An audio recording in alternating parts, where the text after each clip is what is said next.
This is the biggest hall, most important in the Forbidden City.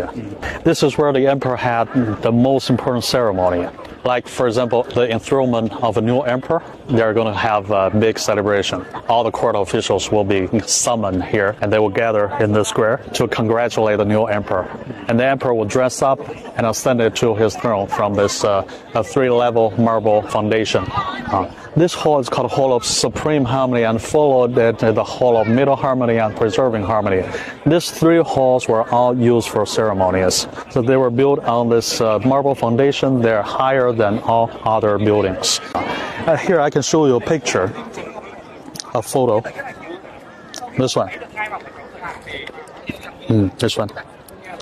This is the original building, and this is the building that we're looking at now. You can see this is like a little brother of it, right? This building was built in 1420. The original Hall of Supreme Harmony, right, is 95 by 47 by 29. But this one we're looking at now was built by the Emperor Kangxi in the Qing Dynasty in 1695. The size is much smaller, right? The original one was burned, was hit by the lightning and burned into ashes only 3 months after it was finished. They used 14 years to build this hall, but used it only for 3 months, and then it was totally burned into ashes.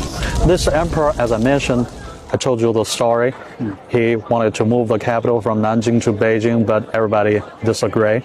Moving the capital is going to cost a lot of money and manpower, but this emperor insisted on doing that. So a lot of people warned this emperor, if he insisted on moving the capital, he will be finally condemned by the Heavenly Father. Okay. And now this emperor thought it happened. He must make the Heavenly Father very angry.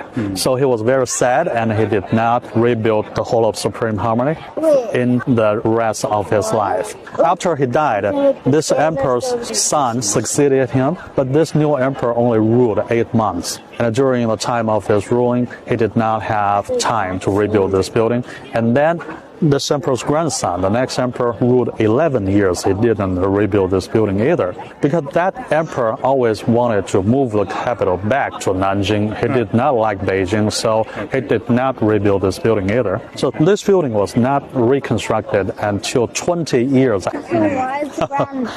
And not long after it was reconstructed, it was burned again. And again, 3 times in the Ming Dynasty. Okay. And in the Qing Dynasty, 1695, it was burned again.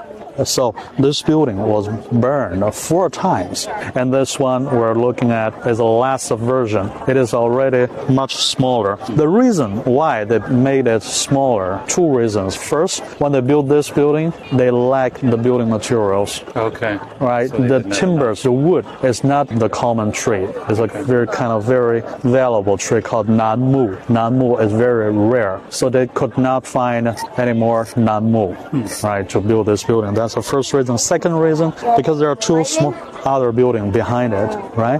So if all these buildings are all very big, then they're very close to each other, right? So if one of the buildings is hit by the lightnings and burned, the other 2 buildings will be burned too. In order not to let this happen, they have to make enough space between the buildings. Then they have to make it smaller. This is the biggest hall, most important in the Forbidden City.